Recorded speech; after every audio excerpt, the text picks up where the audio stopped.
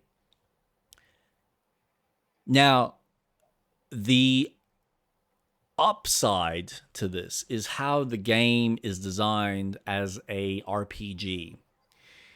Because what it does really well is it makes it really fucking annoying and tough at the beginning, so that it gives you this sensation of how weak and how much of a peasant you are. Because you're a peasant, you're a piece of you are dirt. You're a blacksmith's son. You have no experience whatsoever.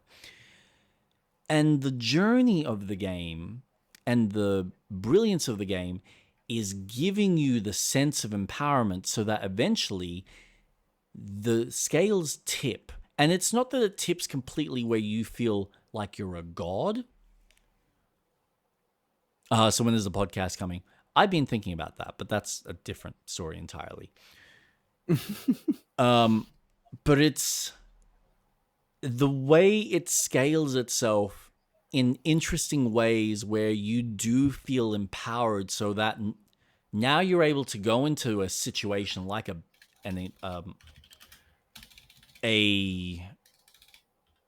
bandit camp, and because of a perk that you've upgraded through your skill tree, because you've spent so much time fighting in combat, so you've worked on your martial capabilities, you've worked on your strength, you've worked on this, you now have a perk that you walk into a camp and now you intimidate people. So when they see you, they just run the other way. And the ones that decide to fight are a little bit more hesitant. And suddenly, dealing with 5 guys in a camp can very quickly turn into just 2 of them, because the rest have pissed off. Because they're like, nope, not dealing with him, bye. Oh. Yeah, so they do a great job of introducing these fun systems to give you a sense of, we're going to make this easy at times, but in this really kind of unique way, where you can still get your ass handed to you, even by a single guy, if you're not cautious. And I mean, I talked about my experience with the duelist who decided to come back at me with a poison blade, and the poison blade just kept fucking me over. It wasn't so much his individual hits, it was his poison blade that was screwing me over, and I didn't have antidote, I didn't have any ways of mitigating that damage, because I also didn't have proper armor. That was the other issue. I'm dealing with a guy that's fully armored head to toe, and I had 0 armor on me of any substantial capability. Now I've got the armor, now I've got the capability, now I'm handling myself like a champ. And I can still get fucked over, but I can deal with a lot of the situations, and I can find clever ways. Like, you can go into a bandit camp at night and take advantage of stealthily taking them out one at a time. So you might have one guy on guard. Okay, come up from behind him, provided he doesn't hear you. And this is where the stealth works. So it doesn't work for hunting, but when you're dealing with people, you take off all the layers of anything that's going to make a sound. So you look at your stats now and you go, okay, I'm basically naked, but I don't make any sound. I'm going to be very noticeable to people, and they're going to be like, what the fuck? Which, again, the NPCs react to how you look, which is also a fun engaging system. Yep. Because when you rock up to a town and you're unclean, they will point out, God, what happened, man? Why haven't you cleaned yourself? Or if you've got like worn out armor because you haven't repaired your clothing or your armor, they will point that out. Or you might come back from a massive battle and you've got bruises, like you've been bruised or you've got blood on your sword. They're going to question what the fuck happened to you. And some of that stuff affects your buying and selling capabilities or how certain people will react to you. The level of depth of detail I don't think exists in this game. From what I've heard, the sequel does it a lot better. But it's still cool that it's in there because it feels like what I do and what choices I make matter. It even to the extent that certain quests, depending on who you're talking to and how you handle the conversations, will determine how they react to you and what the outcomes are. So I had a quest where I came into a town. There's like a manor near one of the inns that I've gone to. And there's a girl from my old town who's now helping a bunch of the villagers, trying to heal them up. And she's getting some support from the local lord, but he's also being a dick. However, he's got a fancy for the girl. So I'm there, I'm helping out. And because I've leveled up my major stats so I can actually heal myself really well. I'm actually good with bandaging. So I can actually help out some of the people. Like I've actually helped a guy with his leg. It was out of place, so I was able to click it back into place. And my alchemy has improved, so I can actually make a sleeping potion for someone who's got what's that it's not a sickness, but that problem that people have where they can't fall asleep. Insomnia. Insomnia, yeah. So he's suffering from insomnia. So I go buy get some of the specific ingredients, make the potion, which is very specific because it has instructions on how to make the potion. And if you don't do it right, you fuck it up. I have you guys on 2 separate screens, and my youngest cat is sitting on my lap. And he can't make up his mind who he wants to watch. Lol, he keeps looking at both streams, which is both amazing. Beautiful cat. Did you get the invite for the game? No, I because I got so busy with the conversation. No, that's good. That's good. That's fine. Did I get an invite? I don't think I did. I invited you to the realm. That's interesting. I should probably also create a new character. But it's just everything about it. And this is the thing. So for the last week, I haven't been doing any of the main quests. I've been doing side quests, nothing but side quests. And like you're talking about fetch quests, I've done a bunch of fetch quests in this game, and they're on a level that you just go, this is actually quite unique. Because like there was a guy in town, in one of the towns, who's like, he's a snake oil merchant type of person. He likes to sell people on these like fancy little trinkets and things that he's got, but he's a fucking liar and a half. And so he's asked me to go fetch like 3 things. Go get a tooth from this specific person. Get a specific branch from up on top of this cathedral. And what was the third thing? There was one other thing. And then you also needed a specific shroud from a dead body. The level of complexity to the quest. So like getting the tooth, you have to convince a guy to go to the blacksmith. And I could only convince him because, again, I had the health perks. I had enough medical experience to tell him, mate, you should go check this out. But you can convince him in other ways. But I've convinced him to go to the blacksmith to take the tooth out. Then I like have the tooth as a souvenir. Great, I get one of the items. Yeah. I Yeah. then have to get the shroud from the top of the cathedral, which is just you climb up the tower, shoot the arrow, and then climb back down and collect the branch. That's nice and easy. And then the third thing I think was trying to get this. Oh, that's right. It was a rabbit's foot, which you could either convince the guy to give you the rabbit's foot, you could play him for it, or you could just pay him for it, which I did. So I'm like, this is the thing. I've made so much money, and honestly, the best way to make money, like the easy way at the beginning is to have the, do the alchemy, picking up herbs and then selling them. The other way, if you get good with archery, if you've got a bow, you can do the archery contest and do it on the easiest difficulty, where you spend 10 groschen and you get 30 every single time. So you can make like 20 groschen of profit every single time. But honestly, the best way is if you can get a bandit camp destroyed, if you collect everything, provided you've got a horse that you can carry this shit on, because of course it weighs you down, and you sell that, you can get like 1,000, close to 2,000 pretty quickly. So I'm up to 10K at the moment. Jeez. Oh my God. Yeah, and this is how, so the difficulty of this game is almost like Souls, where you can keep venturing further and further and take the risk and lose all your souls to have to go back and try and retrieve it. Or you can kind of go, I'm going to call it quits. I'm going to go back. I'm going to level myself up and then continue exploring. This game functions on the same premise. You can keep doing mission after mission after mission after mission, and specific missions will save when you complete it.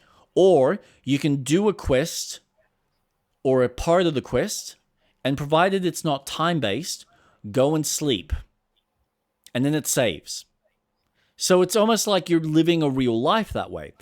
Now, because I finally learned how to read, I went out of my way and traveled to the location, learned how to read, because when you read a book, it's jargon. And then as you get better at reading, the jargon starts to make sense. So it's almost like you know when you've got those they do those kind of reading tests where they see that how well you can read, but they jumble the middle bits of the words, but you can still read it. It's that. Where you kind of go, so I can kind of make it out. And then as you level up, all of a sudden that disappears, and it's like, oh, I'm just reading these books now. And then you've got skill books that you don't actually, you're not physically reading the book, because every book in this game levels up your reading capability. So you can just go through and buy every single book or steal books, and that'll level it up a bit. Or you get the skill books that are specifically designed to increase your alchemy, your hunting, your strength, whatever. Cool. Yeah.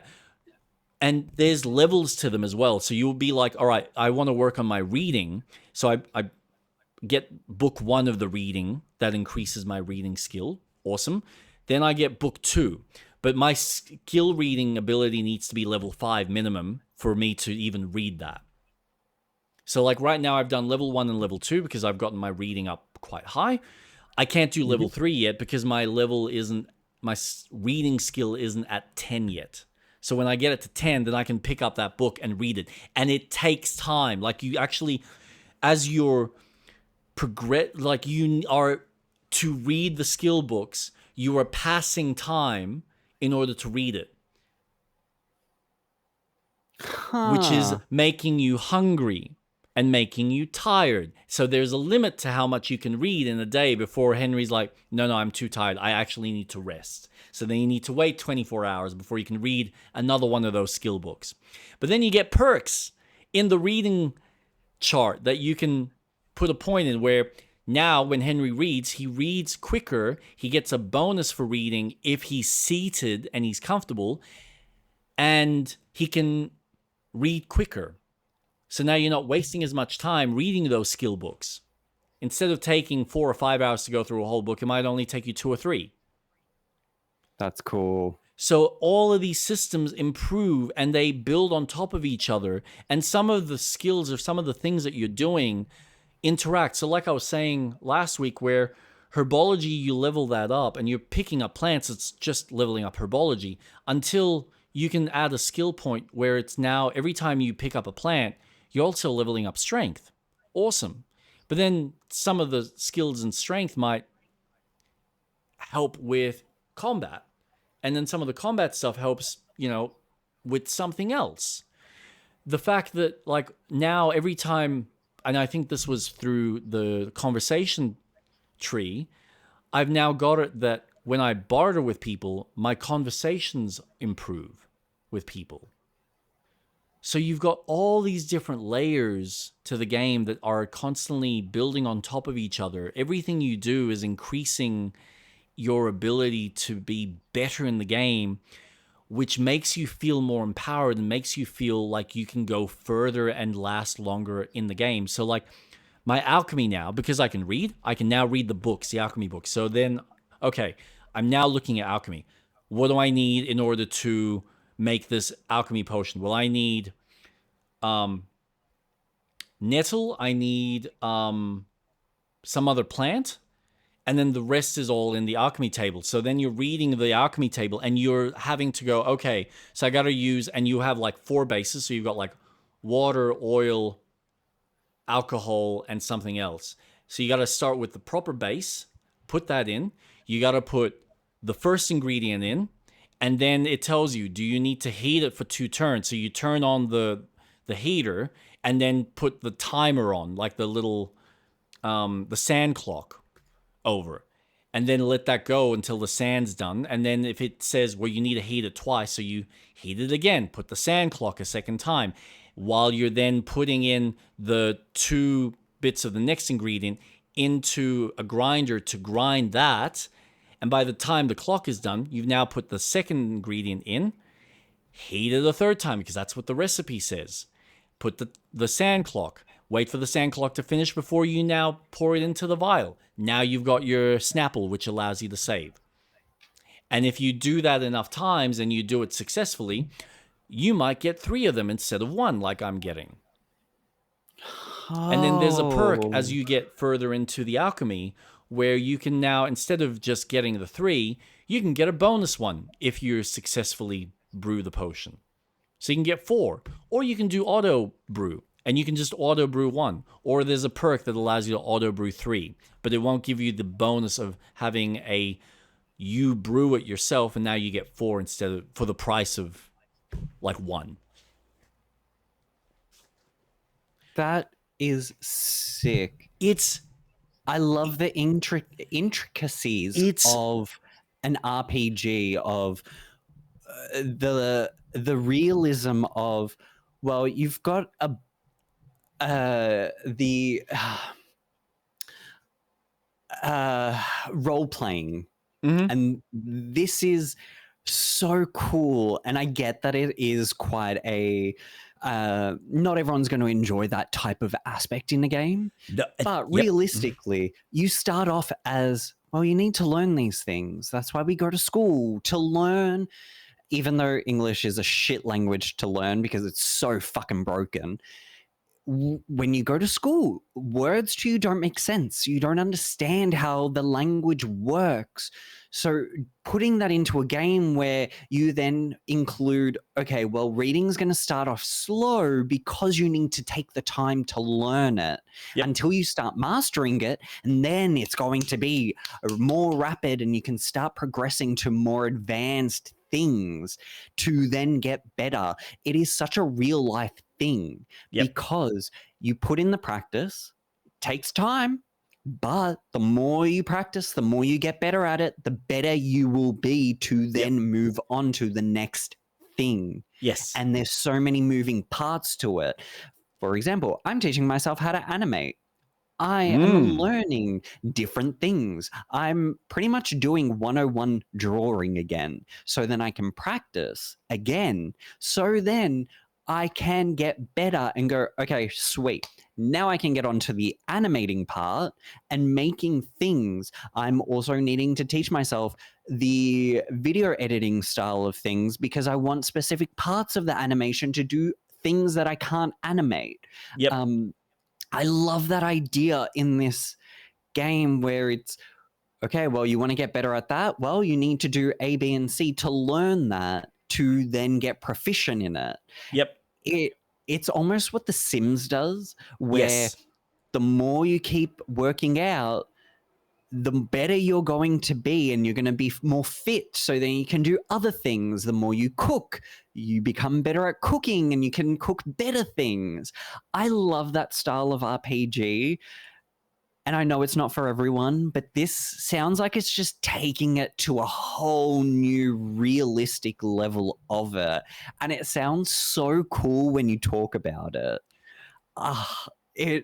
It sounds so fun, because then once you achieve the end result, it's like, fuck yeah, Dude, I did it. The level of gratification that I get, and this is the thing that, like, that's why I use that example. It's like crack. I want more, because I am constantly invested in, I could die. I could go out there, and this game doesn't even have dogs or wolves or anything of that nature. At least nothing that I've come across. It's just, I could either have a bandit, I could have a roadblock that now I'm dealing with a bunch of Mongols or a bunch of bandits that are trying to, like, run me off the road. I had one encounter where there's a chick on the road, and I'm like, there's something sus. And I go past her, but then they scare my horse off, and I'm having to deal with 7 guys, and I'm not prepared to deal with that. I'm getting bonked on the head, I die. Okay, reload, I have to ride all the way back there. Because, and this is the thing, so now, because of the alchemy and the time that I spent making the Snapple potion, which is your quick save, which is an item that you need to build. So you need to go off, get the, either buy or find the actual 2 ingredients. And it's not much. And I'm not going to lie, I've used a guide. I've used a guide enough times to kind of go, I'm stuck on this bit. What the fuck am I supposed to do? Because it is, it is a kind of game that, if you're someone who's dedicated to figuring it out and hitting your head against a wall, you will have fun doing that, because it's even doubly rewarding kind of being lost and uncovering the fact that, oh, yeah, I fucked up. That's fine. Let me start the day again, or let me start from that last sleep that I did and see if I can figure this out for myself. Or use a guide to get you grips with the game, where you kind of go, I know enough that I can just play this, and I don't need to, I feel safe. I've kind of got some of the things that I need to function. So like now, because of the potions, I've got I think 40 or 50 stashed in my inventory, and this is where it gets really fun. I've got 40 or 50 stashed in my inventory that is accessible in any place that you would have your inventory accessible. So this is where I find that the game is actually, even though it has like these life systems, it is still treating itself as a game. So all the criticism that people had with the save system being like, oh, it doesn't let you save anywhere you want unless you make this item. It's like, yeah, because they want you to have that experience of make the day count. It's like a Souls game. I'm out there, I could die. A lot of the time you won't. If you're in a town or a city, the chance of something actually going wrong is really fucking slim unless you piss someone off. So yeah, it's annoying if you go around stealing shit and you get caught on the first go. That's bad luck. Either reload or deal with the consequence. That's the beauty of the game. It makes each encounter actually mean something until you've developed enough skill, enough capability where, all right, you've now gone out of your way, you've done the hard work, you've learned alchemy, you've mastered reading, so you can actually make these potions, and now you can go, all right, well, let me save before I try and attempt to steal this key from this guy. So if you want to play the game like that, you can. But it's going to make you work for it. It's like, it empowers you to play it how you want, and it gives you all the tools, and it's not like it makes it any more harder. It's like, okay, I went and picked out every single one of these plants in the field just so I can make all these potions. And it's time consuming because at the moment my alchemy isn't at a point where it's going to be like I can just press a button and have it auto do it for me. Okay, that's the long-term progression. And I know that eventually I'll get to the end of that tree and it'll reward me by saying, as long as you've made this potion, you can just auto brew it. We won't give you the bonus of having 4 for the price of 1, but you can get at least 3. Awesome. So I can just auto brew this, but that's like at the end of the skill tree. That's like once you've done the hard yards and you've sat there and done the same potion or all these different potions again and again and again. And they're all like very different. Like some of them, it'll be like brew this, like put this one in cold, crush this one in, then brew, then heat it up for 1 turn, and then put this in cold, and then like pour it in. Like they're all very unique potions. And I've only done 3 so far. And there's a bunch that I still need to buy. It's just so, and then you get, and this is what I love. So there was only 2 places that I could sleep in. And then I went to, you've got inns in the game. And I thought, like, when you go to an inn, you can ask, I can either, like, how long do you want to sleep there for? You can sleep there for a day, or you can sleep there for several days. Here's the fun thing. It costs you 1 or 2 groschen to sleep there for a night, which is, in the grand scheme of things, peanuts. You can easily make that from collecting plants. And then again, when you're at a point like I am in the game where you're killing bandits quite comfortably and you can deal and get like 50 groschen for a reward, or like I'm now able to do the Ratai tourney, like the tournament, and the second time I did it, I blitzed it. Didn't even have to think about it. It was so easy. And I got 400 groschen just for that. And I can technically make more if I go talk to one of the guys in the village and have him bet on me that I'm going to win. So I can get the winnings from the tourney plus what I've bet on myself. Oh my god. So you've got all these fun little systems. So anyway, you can either spend like 1 or 2 groschen to stay for the night, or you can do several, which costs you 250. But here's the fun fact. He says 250. You can haggle it. So you can haggle him down, and depending on your charisma and your ability to haggle and some of the other perks that you can get, you can basically say, no, I'm only going to pay 150. And you'll be like, oh, that's preposterous. You're trying to rip me off. So he'll meet you somewhere halfway. So now you might only have to pay 200. And now that place is yours to sleep at whenever the fuck you want for the rest of the game. Which means the chest that you've had in the start of the game is now accessible in that inn. And if you do that at every single inn, now you can sleep anywhere you want. You have a place that you can sleep comfortably. I don't necessarily have to buy food, even though food is actually cheap in this game. It's dirt cheap. I can just find pots in places and just eat from the pots. And it takes a day for that to respawn. So there's all these little, or you can just go hunting. Like if you're out in the wilds and you're not near a storefront and you need to eat, all right, that's fine. As long as you can find some sort of game and you've got a campsite that you can light a fire at, or there's a fire nearby, cook it. Or if you've, gone through a specific skill tree, then you can start eating raw meat and it won't poison you. Because, of course, food also has a use-by date. When it hits under 50%, it now will poison you. It'll give you the nourishment, so it'll, fill you.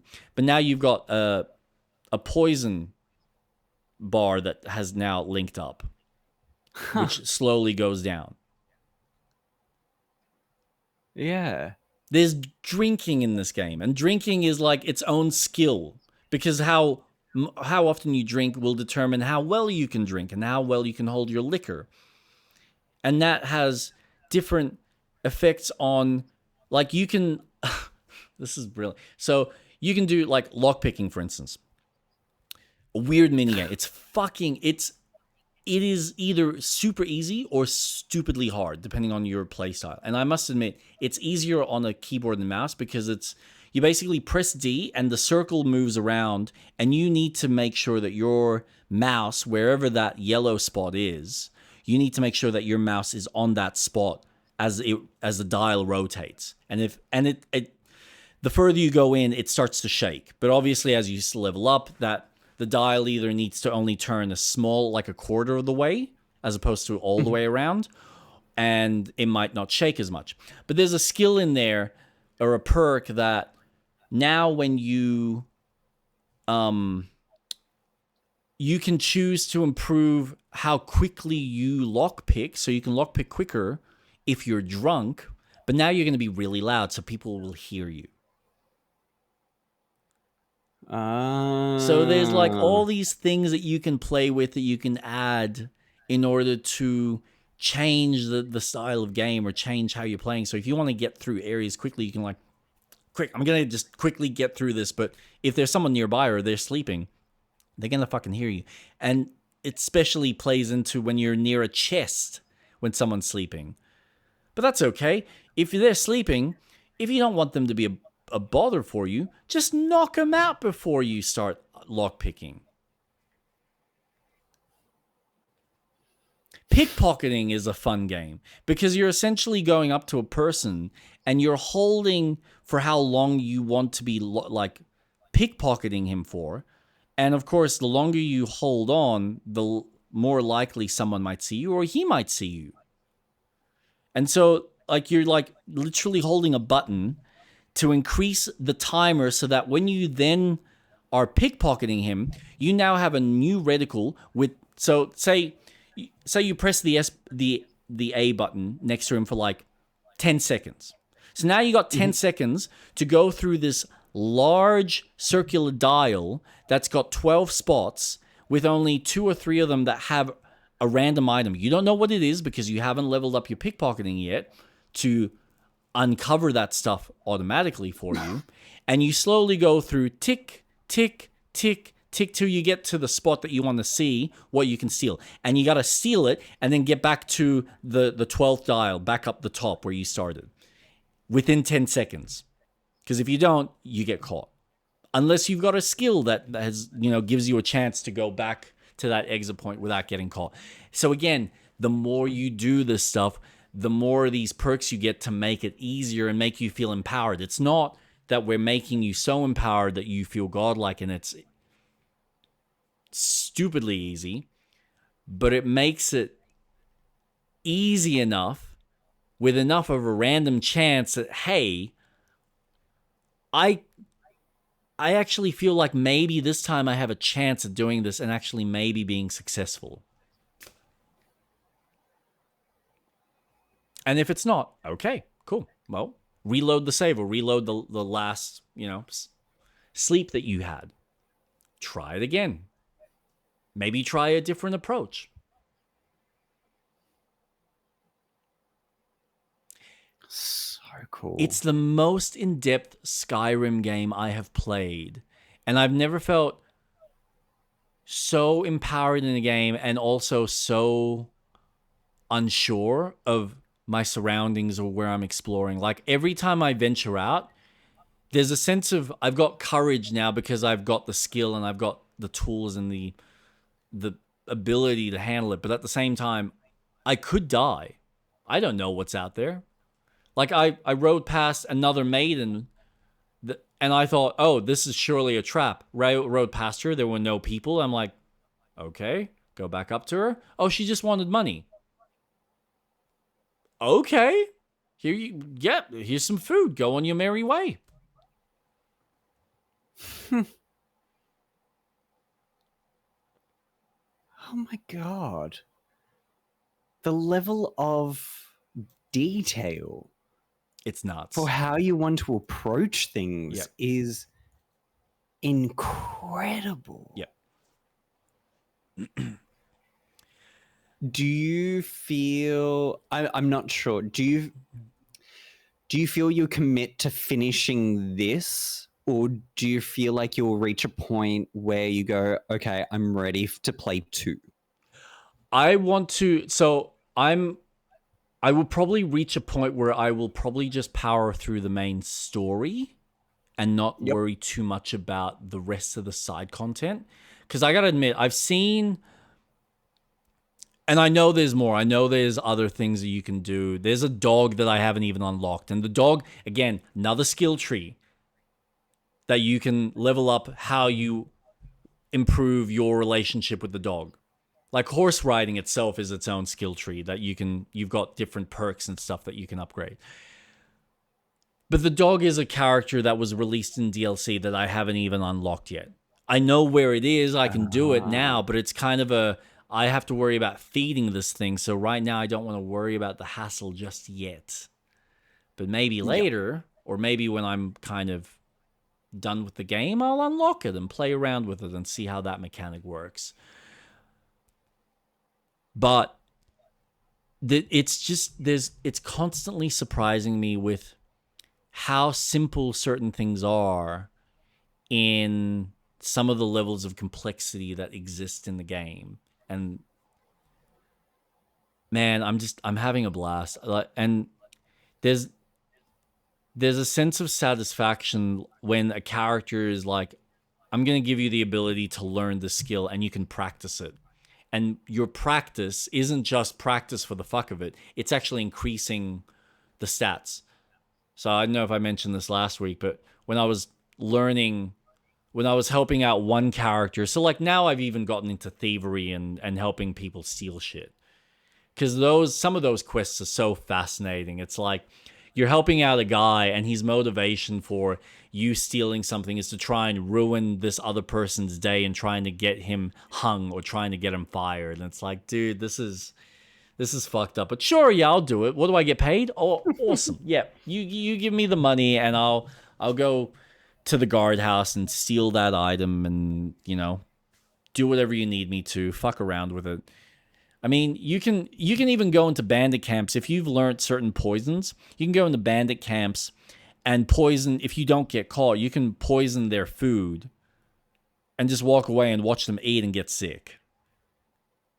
Oh. This is like the level of creativity, and this is just game number 1. This is what's so fucking fascinating about it. And you can do that. You can literally go into kitchens in Lord's Towers, and as long as no one sees you, you can put shit into their food as well. Because, of course, they've got kitchens as well. They've got people serving them food. So you can poison people in the towns.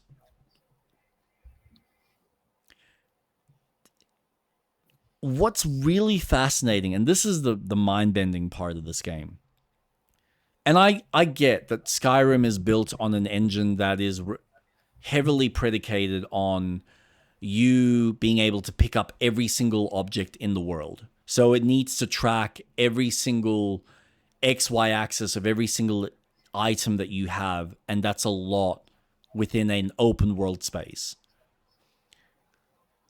But this game just kind of goes, look, we're not going to have you pick up every single item, but you can go up to a lot of the like chests or a lot of the shelving or specific objects and loot it.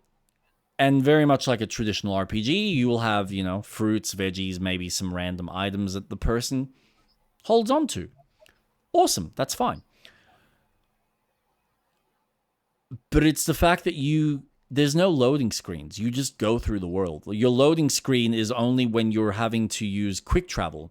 And this is something that I experienced in the game, that quick travel is great if you just don't want to deal with traveling to a specific location. However, sometimes it works better if you just travel by yourself by horse. So I had a quest that I needed to get specific game, I needed to get boar's meat for one butcher in one city, and then I also needed to get some deer for another guy in the starting city. So I went hunting, and in the single location I was in, I got the deer and I got the boar. But of course because I don't have the perk, I've only got a day and a half or 2 days before it goes bad. And if it goes bad, I can't sell it.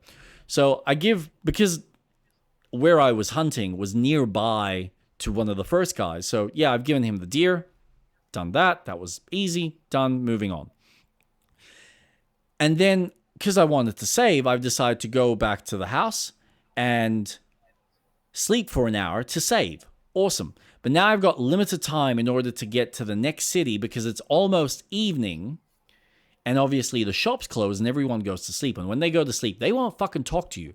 You can go up to them and bug them and they're like, "Go away, I'm sleeping. No. Why are you in my house? Go fuck off. I will call the guards on you if you don't get out of my house."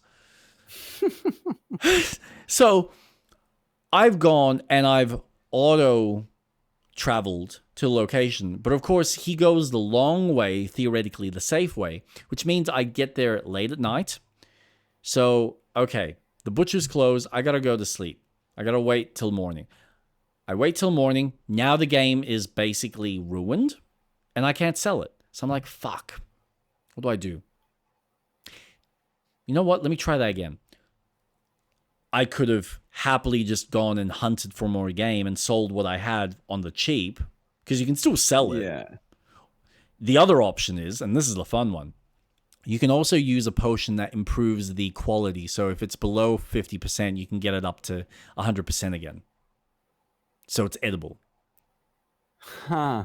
So there are ways, if you don't have the skill that allows it to be preserved for a longer amount of time in your inventory, which there is, because of course there is in this game, because we're going to reward you for your hard effort by making the game slightly easier. Not entirely easy, but manageable, that you're actually going to have a lot of fun because you have put in the hard effort.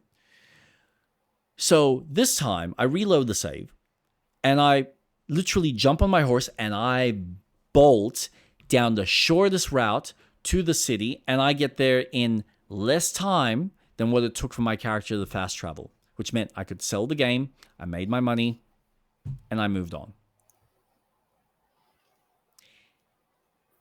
It is the best Skyrim-like without any of the fantasy that is grounded in a world while still feeling like a game, and is rewarding and empowers you by making the world feel dangerous, but also giving you ways to make you feel stupidly strong. And fuck with its systems. It's brilliant in a way that and this is the fucked up thing. It's their first game. Like, I know these guys have made other games, but for them to have made this game as a first kind of attempt of a Skyrim-like so successfully, what the fuck? So yes, it is a fucking phenomenal game that if people had the patience to go through it and experience it, it is such a rewarding experience. I cannot recommend it enough to people, especially if you love some form of fantasy or it's like medieval kind of settings. My God, it's just what a I did the wrong thing. What an experience. Seriously, just out of this world. I haven't played a game in a while that's been this engrossing, this empowering, this terrifying, and builds a level of curiosity. And I'm not going to lie, it takes a while to get to that point. It does. Mm-hmm. There's no ifs or buts about the fact that the time it takes to get to where I'm at, it can either take you 5 hours, it can take you 10 or 15 hours. Like, it honestly took me probably 15 to 20 to get to a point where I was like, now I'm comfortable. Now I can handle myself. Like I said, I cannot stress enough how much of an amazing experience it is. And if you're the kind of person that you have the patience to play this style of game, and even if you just play it and this is the other thing, if they are, because I know that they are technically planning to make this like it's a trilogy. Oh my fucking God, this could shit all over as far as the games that have existed in our repertoire of video games. This could potentially be the most fully fleshed out, fully designed trilogy from start to finish. Jeez. And that says a lot. And I know the sequel does a bit of a An insomnia, not an insomnia. Insomnia? No, not insomnia. Where you forget. Oh, amnesia. Amnesia. Yeah, it does a bit of an amnesia thing in order for you to obviously reset the playing field and have you kind of build all your stats and skills again. But I think for the kind of game that they obviously have designed, I think it works. Because it's like, otherwise it would be like starting Skyrim 2 with all your stats and all your abilities. It's like, no. What we do is we kind of reset the playing field. So we give you the same kind of build of the game. We've obviously tweaked the skills and we've obviously tweaked the game and we've added all this extra stuff, which is my assumption because I haven't gone too far into the new game. But the progression operates and functions the same way, where it's designed as a, hey, you're going to start as a nobody or you're going to start very weak and slowly build up your abilities so that there is that sense of progression, that there is that sense of reward for all your hard work and effort. So yeah, I don't know if it's necessarily something for your liking. It's a thing. And like I said, I want to play the sequel, but I want to give the first game a proper college try because I still feel like I've only scratched the surface. Like if you see how much of the map I've explored, it's like maybe a quarter of it, but if that's in 26 hours and there's still like all these little side quests and things before I can, or I just go and do the main story and just follow that, which is its own little path and its own direction and has its own thing of I need to go and investigate and talk to a bunch of people in order to get information on a specific target that I'm trying to chase down. But anyway, we'll call it there. Yes. Thank you so much for everyone joining in for the stream. You will catch me next Wednesday playing Lies of P. I will probably be starting the DLC Overture. Ah! I'm so excited. So that'll be 7:30 Wednesday Melbourne time. Street Rat, when are you on next? I will also be going live on Wednesday, but I will be going live at 1. I don't know what I'll be playing. Stardew? I need to get back into it. I haven't touched it. Or maybe more Hightail, because that game has... It's just fun just running around. So I'll be going live, depending on the game. It will either be Stardew Valley or Hightail. And that's 1 p.m. Australian Eastern Daylight Savings Time. But I am terrible at socials, but I do have a Discord server that is live. It does have my schedule on there and everything. And then our co-op stream will continue in Baldur's Gate 3 on Saturday at 7:30. Yes, indeedy. So you can catch us then both together at the same time, squealing and bitching to each other about more gaming news and loving wonderful experiences such as No Rest for the Wicked. So, till then, thank you so much, Street Rat, and thank you to the wonderful viewers and for your participation. We'll see you next time. Have a good night. Bye. Good night. Bye.